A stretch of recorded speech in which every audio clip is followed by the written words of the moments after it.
Bienvenidos a un nuevo programa de Punto Clave. Nos encontramos en la 17ª edición del programa y en este caso vamos a repasar el CONICET. Vamos a estar contando su historia, su histórica expedición que se realizó a muy cercanos kilómetros de la costa marplatense y además, sus colaboraciones y su situación actual.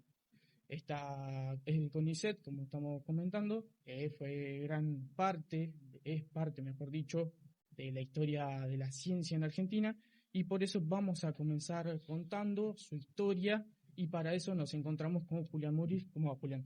Muy buenos días, Agustín, y muy buenos días para todos los que nos están viendo. Así, como vos comentaste, tenemos que hablar del Consejo Nacional de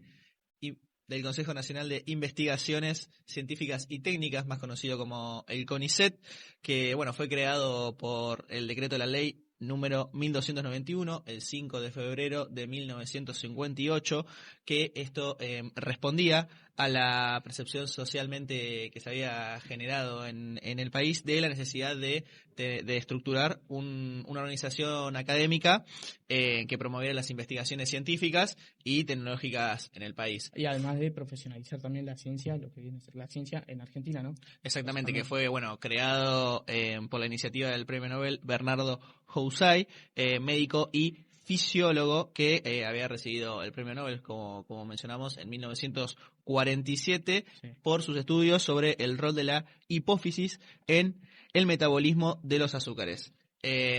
José, como mencionamos, fue el primer presidente que tuvo el CONICET y lo pensó, como dijimos, en un organismo autónomo para coordinar y financiar las investigaciones científicas en todo el país.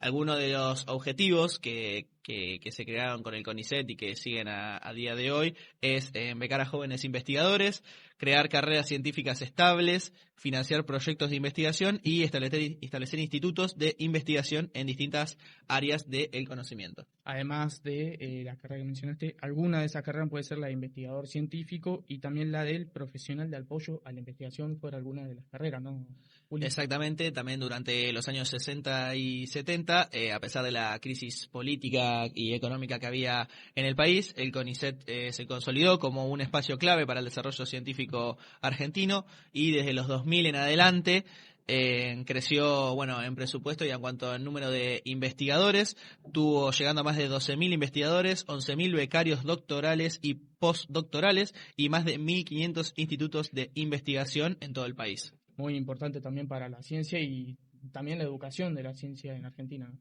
Sí, lógicamente, también tenemos que mencionar algunas de las colaboraciones que ha llevado a lo largo de su historia el CONICET, como puede ser, por ejemplo, las campañas oceanográficas y de desarrollo de tecnologías, en las cuales fueron una campaña con el buque Ara Austral, que básicamente fue para cartografiar el mar argentino y mostrar parámetros físico-químicos y colaboraciones con demás empresas grandes de la investigación del mar. Esas no son solo las únicas colaboraciones, ha tenido muchas y además de grandes proyectos, ¿o no? Sí, también tenemos, por ejemplo, las agencias en el trabajo en colaboración con agencias espaciales, en la cual fue una cooperación técnica y científica en la construcción y exploración de los satélites SAOCOM, donde el CONICET, aporta investigadores y algoritmos y validación científica en los productos satelitales. Todo esto que estamos mencionando van a ver imágenes claras de los proyectos que se van desarrollando. También tenemos creaciones de institutos y redes científicas, como por ejemplo el establecimiento de vínculos de cooperación y del primer Max Planck Partner Institute en Latinoamérica, que básicamente fue un intercambio de investigadores, formación y proyectos conjuntos en biomedicina y biofísica en Buenos Aires. Otro proyecto que también estaría bueno mencionar, es que estuvo involucrado en la vacuna ARVAC Cecilia Grierson, la cual estuvo creada en Argentina y era contra el COVID-19 en aquella pandemia, ¿no? Exactamente, fue uno de los que más se involucraron en lo que fue la pandemia del COVID-19.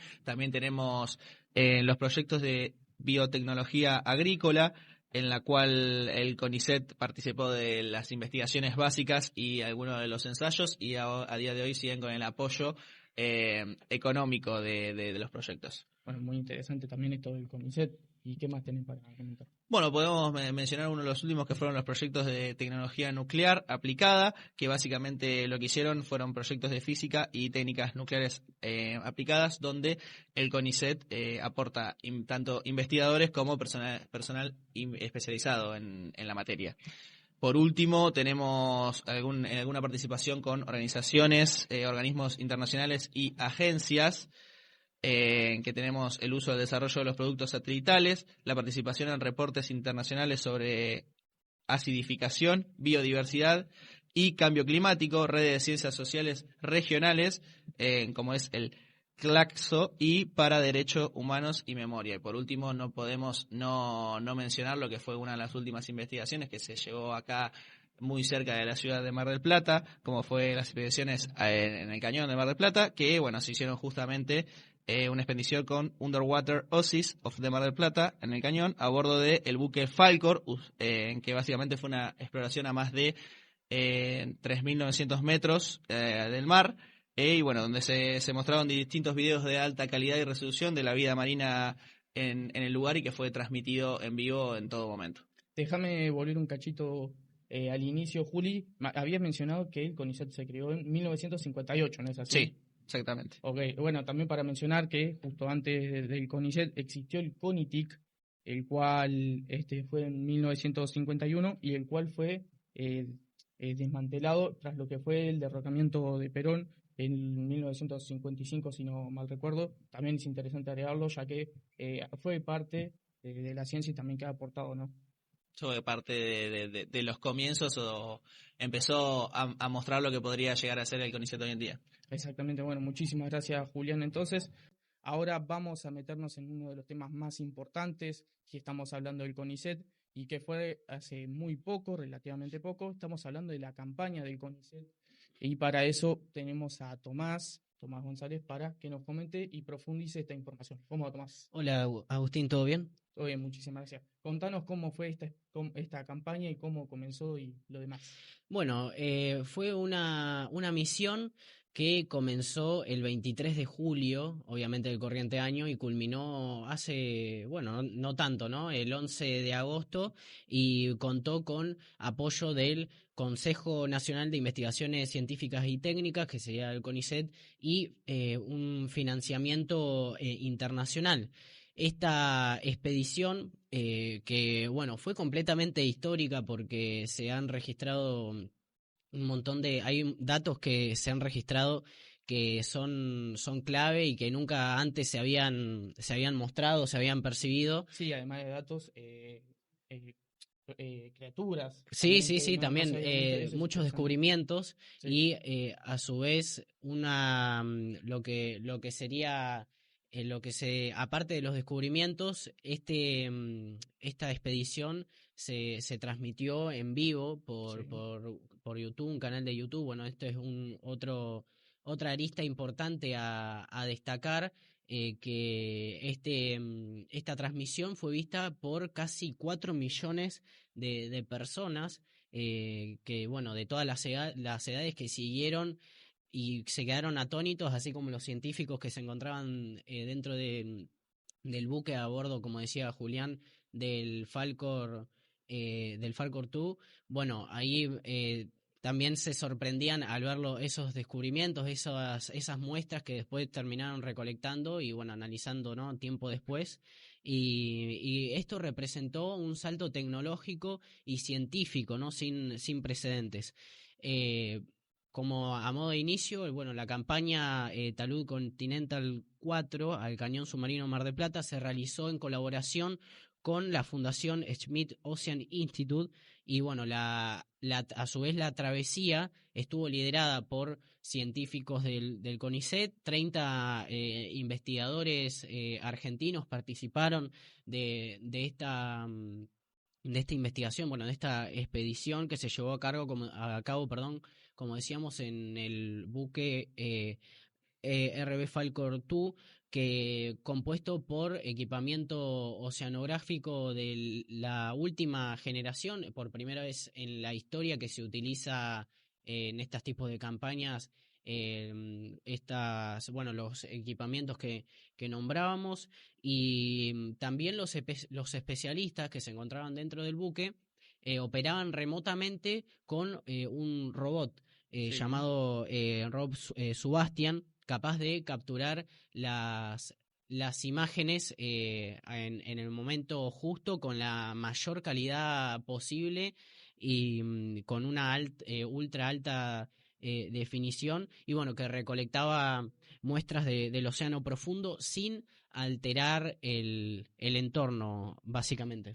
Bueno, agregar también que gracias a la colaboración con Schmidt Ocean Institute nos han permitido a los argentinos marplatenses y también latinoamericanos, ya que no solo fueron argentinos los que vieron esos streams, Ujú. a ver imágenes eh, increíbles Sí, que impresionantes. no creíamos que haberlas visto, y además casi 4.000 metros de altura bajo el mar, que también es algo tremendo, ¿no? Sí, sí, 4.000 metros de profundidad. Bueno, el principal objetivo fue alcanzar justamente esa altura, esa profundidad, y estudiar la distribución de especies y su relación con variables ambientales, topográficas y oceanográficas. Por otro lado, decíamos al principio que se transmitió por el canal de YouTube de Smith Ocean Institute Sí. el streaming, y llegó en total, que duró 3 semanas justamente esta expedición, en total 18 millones de personas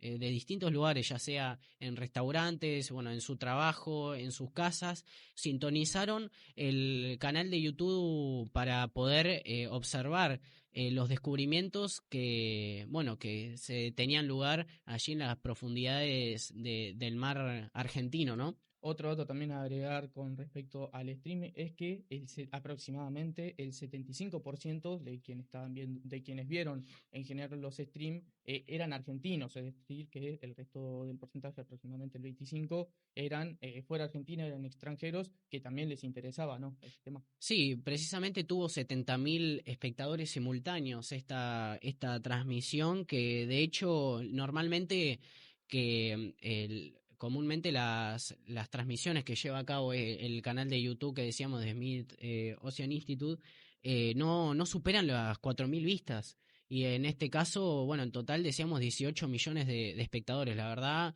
un número altísimo, y que, bueno, sorprendió a los científicos, a la campaña esta que se llevó a cabo, ¿no?, en el cañón submarino de la ciudad de Mar del Plata.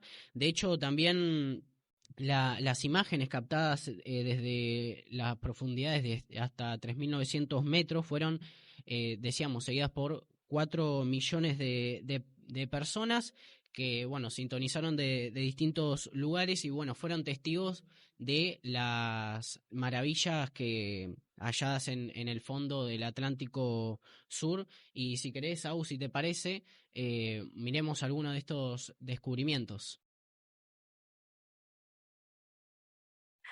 Sí, creo que todos pensamos lo mismo. Bien.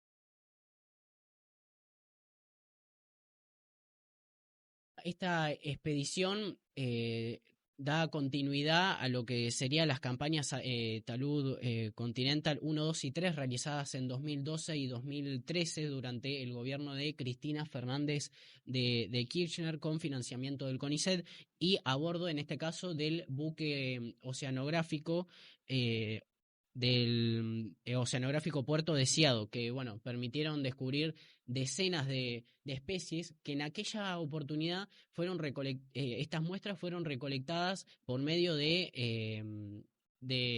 redes y rastras. Y en este caso, en esta ocasión, las muestras podían ser directamente vistas, salían en directo. Así que, bueno, ahí tenemos, como decíamos antes, un avance tecnológico importante, ¿no? A diferencia de una década atrás que se recolectaba con redes y en este caso, bueno, directamente ya se podían ver y las muestras eran captadas por ese robot que nombrábamos, ¿no? Y no solo el avance tecnológico, también el trabajo de los científicos que han realizado esta expedición, tanto como otras, ha sido muy interesante e importante, ¿no, Tommy? Sí, muy importante. De hecho, también quería volver a lo que serían los descubrimientos. Decían los científicos, documentaron que hubo que el fondo del mar argentino, precisamente en esa región que exploraron, tiene una importante, o sea, documentó una rica de biodiversidad, ¿no? Entre lo que se destaca, por ejemplo, arrecifes de coral compuestos por Batelia cándida, una especie de coral pétreo que forma hábitats, y a su vez un extenso campo de Antomatus sp rojo, un coral blando de aguas profundas, básicamente, que fueron captadas también asimismo por este robot Suburbian, ¿no? En total, 40 nuevas especies se lograron hallar y que están siendo estudiadas actualmente en el Museo Argentino de Ciencias Naturales del CONICET, y bueno, va a llevar, ¿no?, un tiempo analizarlas y estudiarlas, ya que los propios científicos la tienen que comparar con animales ya conocidos, ¿no? Además de las imágenes 4K que se han brindado, también se dice que estas imágenes y datos que venís mencionando, Tommy, van a ser estudiados durante los próximos 10 años, o sea que no vamos a tener mucha información, mejor dicho, con todo esto del CONICET. Sí, así es, Agus. Estos descubrimientos son importantes, ¿no? Para la ciencia, para el CONICET, y lo más lindo en esta ocasión es que los pudimos ver nosotros mismos, ¿no? De qué está compuesto el fondo marino de la región Atlántica Sur. Exactamente, Tommy. Bueno, muchísimas gracias. Y ahora vamos a ir con una pausa y ya volvemos con más información. Volvemos de la pausa y ahora vamos a pasar con una entrevista. Y en este caso tenemos a Lola Rodríguez, responsable de la agrupación Naranja, la cual organiza trabajadores del CONICET. Y primero agradecerte, Lola, por aceptar la entrevista y preguntarte, bueno, que nos des un poco de información de vos y también para conocerte y cuál es tu rol más preciso, ¿no? Más detalles. Bueno, hola, saludo para toda la audiencia. Una mínima aclaración, no soy responsable de la agrupación, sino que soy integrante de la agrupación. Okay. Un poco la situación por la que estamos atravesando en este momento. Bueno, la situación por la que está atravesando CONICET es una situación verdaderamente de una crisis muy profunda.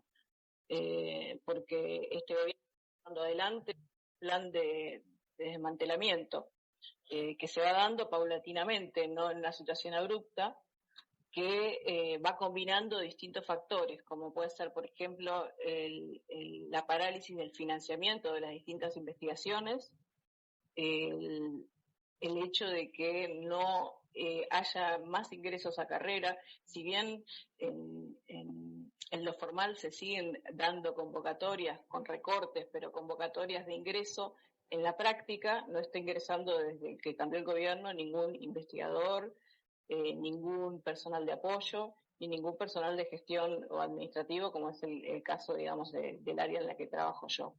¿Y cuál es la situación actual de, como comentás, en el CONICET de los trabajadores, me refiero?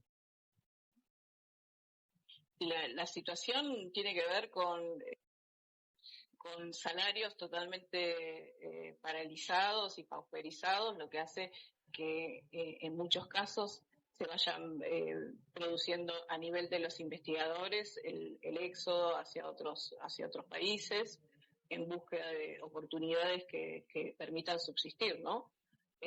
Y en el caso, por ejemplo, del personal de gestión, que es gestión, donde un salario inicial ronda los 600.000 pesos por 8 horas de trabajo, lo que hace es que la gente termine renunciando o con la necesidad del pluriempleo.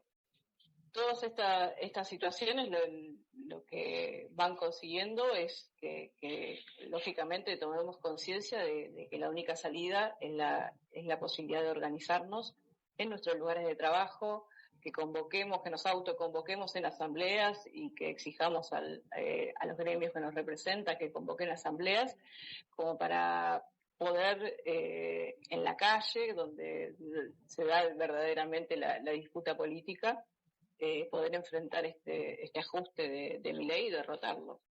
¿Y qué qué cambios consideran más urgentes, ¿no?, para estas condiciones laborales que mencionas? Bueno, el tema salarial es fundamental. No se puede seguir generando ciencia de calidad con salarios miserables. Y luego con el presupuesto. Como te decía, el hecho de que no se estén financiando las investigaciones hace que, si bien CONICET sigue funcionando, una usina que sigue funcionando por inercia, pero que al no tener más combustible, eventualmente se van a paralizar todas las líneas de investigación. Y eso genera un perjuicio no solo por todo lo que hizo el país en su momento, sino que una después recuperar eso y volver al mismo lugar va a llevar años de años y en muchos casos recuperar. ¿Y cuáles son los objetivos que persigue o que busca la agrupación a la que perteneces? Nuestro objetivo fundamental es, por un lado, organizar y poder en que se generen las asambleas, que todos los trabajadores de CONICET tenemos que nosotros tomar de nuestro laboral y del organismo en el que trabajamos, que no podemos descansar en que, no sé, sea el Congreso el que termine solucionando nuestros problemas, porque si bien, por ejemplo, tenemos como guía la lucha del Garraham o lo que se dio ahora con las universidades, sabemos que si no existe un de presión de los propios trabajadores, esas victorias no se dan. Y por otro lado, la convicción de la necesidad urgente de recuperar los sindicatos como una herramienta necesaria para poder justamente defender nuestra situación laboral.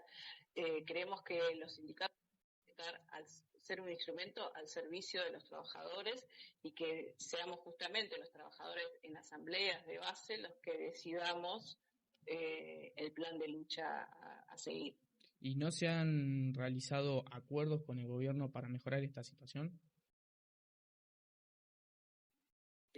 No, acuerdos, no sé a qué nivel te referís, pero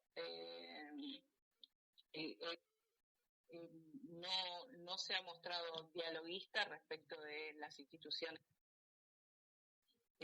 Lo que hace es obviamente a través de su presidente bajar una línea que tiene que ver con el ajuste. No hay mucha posibilidad de negociar nada en ese contexto. Sí. Esta es desmantelar el organismo, no hay mucha negociación posible. Y en el caso del futuro del CONICET, y viendo que si no se modifican las políticas de financiamiento, ¿cómo ven el futuro en el CONICET desde la organización? Y nosotros estamos profundamente preocupados. Obviamente, como te decía, la lectura que nosotros hacemos es que este gobierno viene directamente a destruir no solo organismos del Estado, el presidente. Obviamente nuestro futuro es, si nosotros no logramos dar a este gobierno, es que directamente el CONICET va a dejar de existir tal cual lo conocemos. Nosotros desde la agrupación, más allá de organizar obviamente a los trabajadores, creemos que la solución es que este gobierno se vaya, decimos fuera Milei. ¿Y qué estrategias o qué manera usan para visibilizar este problema y a ver si el gobierno les da una ayuda, al menos? Las estrategias múltiples fundamentos, nacen de la organización con los distintos trabajadores y de poder generar asambleas que a partir de las asambleas nos demos las estrategias específicas. Nosotros acciones desde marchas, desde intervenciones como semaforazos, visibilización a través de documentos, obviamente de las redes sociales también, pero creemos que siempre los trabajadores para defender sus puestos de trabajo es en la calle, a través de distintas acciones. Y la posibilidad de ir uniendo las luchas con los organismos del Estado que obviamente se van viendo perjudicados. Y desde la comunidad, desde la gente, ¿hay alguna manera de apoyar esta situación para el CONICET? Bueno, fundamentalmente es no mirar para un costado y darse cuenta de que hoy es el CONICET, es el Garraham, es los distintos organismos, pero que este ajuste que ante el gobierno es fundamentalmente contra la clase trabajadora. Y yo creo que la mejor manera de solidarizarse es también pensar en una cuestión de clase, que este gobierno está gobernando en contra de la trabajadora. Y unirse en la medida en que se vea una marcha en la calle, desde la manera que cada uno pueda tener, ¿no? Lo importante es poder verlo y darnos cuenta de que tenemos que unirnos. Ahora quiero meterme un poquito más en la ciencia a nivel público y la pregunta sería, ¿qué riesgos se enfrenta la ciencia pública, en este caso los problemas laborales, si es que no se resuelven? Bueno, en la medida en que no existe financiamiento para ir desarrollando las distintas líneas de investigación, como ustedes sabrán, investigar para investigar hace falta dinero, sobre todo en algunas disciplinas que hay que comprar, no sé, reactivos que hay que importarlos, todas las disciplinas en realidad. Para poder investigar hace falta que el Estado invierta.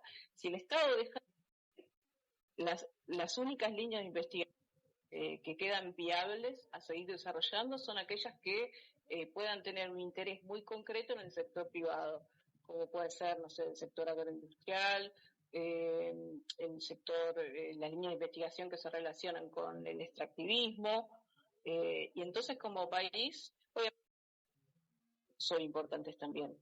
Pero como país tenemos que pensar para qué o para quién se realiza ciencia un organismo público, si solo para las corporaciones privadas o una ciencia que pueda dar soluciones a los problemas que puede enfrentar una sociedad. Entonces, no tiene que ver con una aplicación concreta en un momento dado, sino que la ciencia básica, por ejemplo, es fundamental para que el día de mañana se encuentre una aplicación para alguna problemática que enfrenta la sociedad. Entonces es muy importante que no puede ser la ciencia del aporte privado únicamente. Y eso, si te pones a ver en todo el mundo, la mayor inversión en ciencia la hacen los estados. Y luego pueden en cierta forma licenciar algunos desarrollos, pero la ciencia básica la financia el Estado, porque es justamente una estrategia. Volviendo a la campaña de ustedes, preguntarte cómo es que organizan a los trabajadores y cómo se comunican con ellos, también para saber un poco, ¿no? Y nuestra agrupación acá en CONICET Mar del Plata hace muchos años, empezó un poco cuando estuvo el macrismo, fue como el momento tal vez de mayor conocimiento, porque también tuvimos que salir a enfrentar aquel ajuste, pero yo creciendo y organizé años. Nosotros no es que empezamos a enfrentar esta situación recién con Milei. La realidad es que la situación de precarización de los trabajadores de CONICET venían ya de hace muchos años. Por ejemplo, en mi caso, trabajadora de gestión, estoy con un contrato que era anual y pasó a ser trimestral hace 14 años. Es decir, que los problemas no comenzaron ahora. Nuestro trabajo siempre fue poder organizar a nuestros compañeros y fundamentalmente intentar recuperar al gremio. En este caso participamos en ATE, con la del gobierno que esté de turno en cada momento. El gremio tiene que ser un instrumento independiente del gobierno de turno. Y tal vez esas son las diferencias que nosotros tenemos con la actual dirección, que en el gobierno anterior, por ejemplo, más afín a su línea política, no fue lo suficientemente, en cierta forma, contundente para poder revertir estas situaciones que te digo que se dieron. Y eso nos dejó tal vez en un estado de mayor vulnerabilidad en el cambio de gobierno. Te agradecemos, Lola, por tu tiempo. Y ahora vamos a ir a una pausa ya con esta entrevista realizada para más información. Volvemos luego de la entrevista y luego de la pausa, y ahora vamos a meternos con la colaboración, mejor dicho, de CONICET con Schmidt Ocean Institute, y para eso nos encontramos con Martina. ¿Cómo va, Martina? ¿Cómo va, Agustín? Bien dijiste vos, vamos a retomar un poco lo que fue esta campaña de la que venimos hablando, que exploró el cañón submarino Mar del Plata, porque lo cierto es que tiene varios puntos a tener en cuenta para entender lo que es la concreción del proyecto en sí. En principio hay que destacar, como bien dijiste vos, que la realización se dio en colaboración con el Schmidt Ocean Institute. Estamos hablando de una fundación operativa privada sin fines de lucro que fue establecida en marzo del 2009 para promover tanto la investigación, el descubrimiento y el conocimiento oceanográfico, y también para catalizar el intercambio de información sobre los océanos. El instituto dedica sus esfuerzos a comprender exhaustivamente, a través de lo que viene siendo un alcance internacional amplio, de objetivos de investigación de gran parte del medio ambiente en grave peligro y que a su vez resulta un tanto desconocido o tal vez menos comprendido. Eric y Wendy Schmidt son justamente quienes crearon la fundación con base en los Estados Unidos, que combina ciencia avanzada con tecnología de vanguardia para lograr estos resultados duraderos en la investigación oceánica. Tenemos que tener en cuenta que el océano es el lugar más grande sin explorar del planeta. En números concretos, tan solo menos del 5% del océano se conoce hasta el día de hoy. Estás mencionando que hubo una colaboración entonces entre Estados Unidos y Argentina para explorar el mar cercano también a Mar del Plata, ¿no? Sí, ese no solo fue el punto más alto, sino que también otro de los puntos fuertes es que contó con el apoyo del Consejo y financiamiento internacional, cuestiones que van de cierta manera con esto que veníamos mencionando de la situación actual del CONICET. Ahora bien, hablábamos un poco de la colaboración con los Estados Unidos. Lo cierto es que su importancia resulta de lo que ha sido su aporte a esta campaña. La expedición utilizó el buque Falcon 2 de la Fundación. Estamos hablando de una embarcación de investigación de vanguardia equipada con lo que viene siendo la tecnología más sofisticada disponible actualmente. Cuenta, por ejemplo, con más de 200 metros cuadrados de espacio de laboratorio, plataformas de ciencias oceánicas, sistemas de sonar multi-as, acústica no sonar, conexiones de buques, carrusel de muestreo de agua, sistemas de lanzamiento y recuperación y un barco de trabajo, entre otras cuestiones. Si te parece, ahora vamos a ver en pantalla un video que nos va a permitir observar todas estas cuestiones de las que venimos hablando. La magia de un atardecer siempre es algo incomparable, pero mucho más lo es aún si ese atardecer es observado desde la cubierta de un buque fascinante, como es el Falcor 2, una embarcación diseñada especialmente para la investigación científica y que cuenta con una infinidad de herramientas, insumos, aparatos que, por un lado, permiten en sí mismos desarrollar investigaciones, pero otros son simplemente elementos que garantizan el funcionamiento de los primeros para que una temporada en alta mar rinda los frutos, permita la extracción y la recolección de muestras que alimentarán luego durante años la tarea de científicas y científicos, en este caso de Uruguay. Pero esta cubierta es apenas una parte de la maravilla que esconde en sus entrañas este barco. Ya conocemos bien al Rob Sebastian, que descansa en su hangar mientras no está sumergido en las profundidades, que puede bajar hasta 5.000 metros de profundidad, es mantenido diariamente por los mismos pilotos que luego se encargan de operar desde su sala de mando los distintos sensores y herramientas que lleva a bordo y que le permiten la recolección de muestras. Pero no es la única maravilla que tiene este Falcor 2.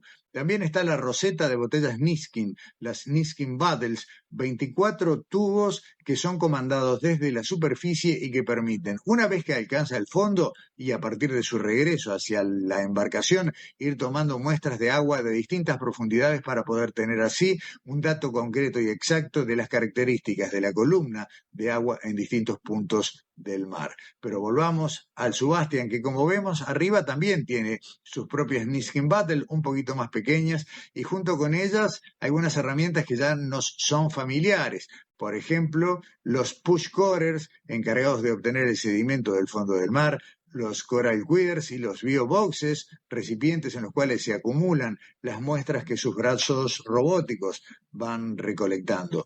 Por supuesto, sus cámaras y sus luces que nos permiten la maravilla y traer ese insumo que luego cada científico recogerá a la vuelta del Rob a la superficie.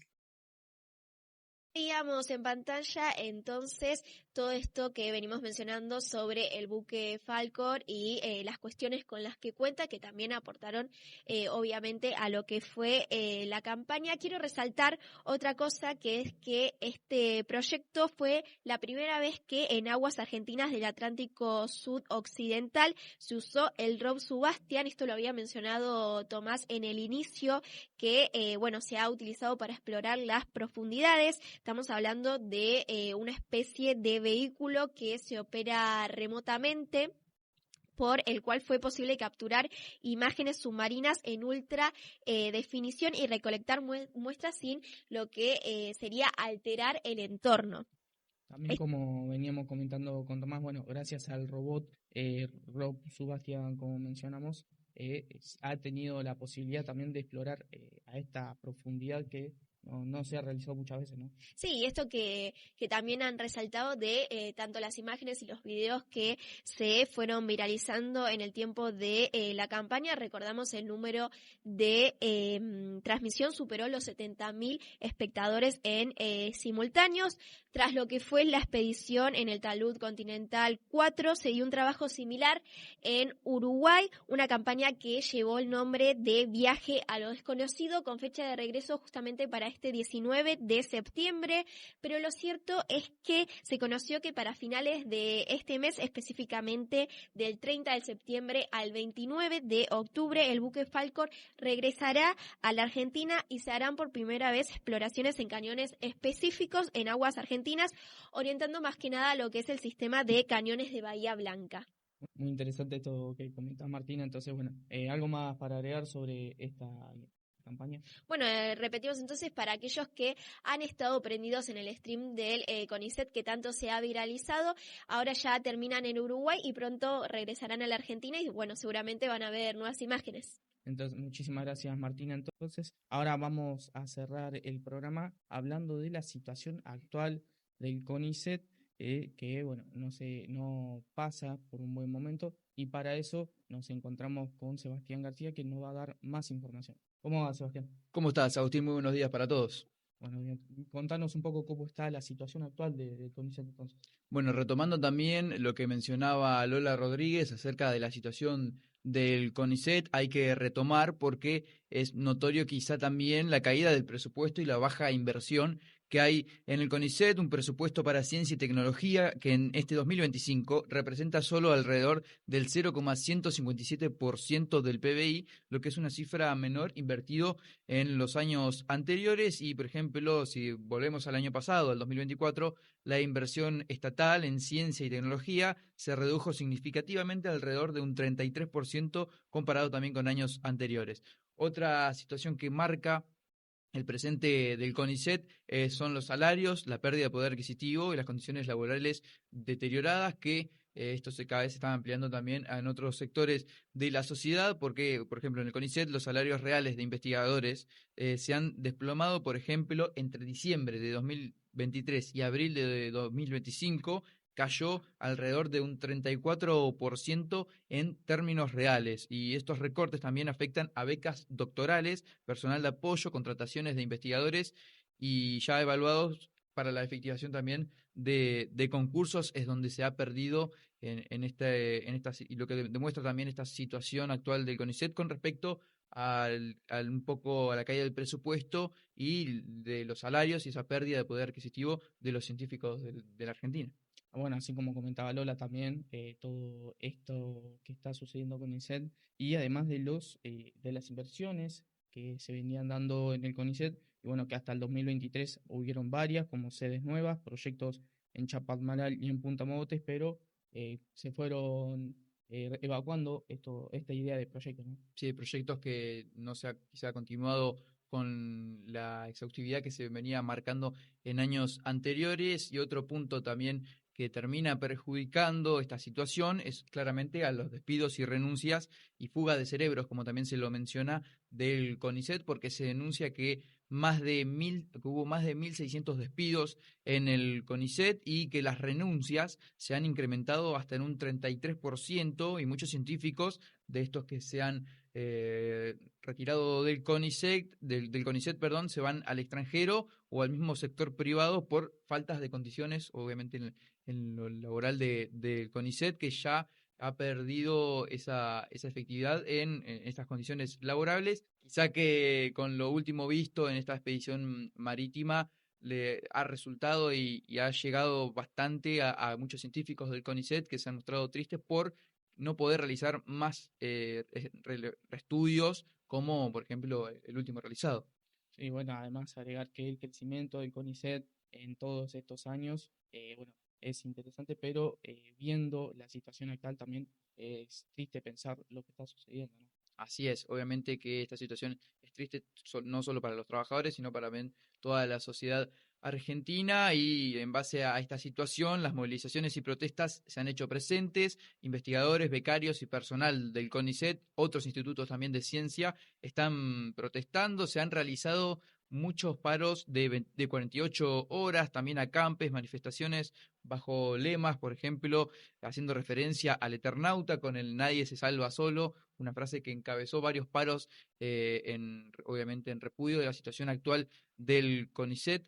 Y también organizaciones que participan, que incluyen la red de autoridades de institutos de ciencia y tecnología, el sindicato de ATE e investigadores universitarios han estado presentes en estas movilizaciones, protestando y reclamando por una mejora en las condiciones del CONICET. Bueno, es interesante entonces para comentar, algo más para comentar, Sebastián. No, recordar como quizás para enlazarlo con lo dicho por Lola Rodríguez en la nota en el programa de hoy, la situación que cada vez se vuelve más crítica dentro de la ciencia argentina, ¿no?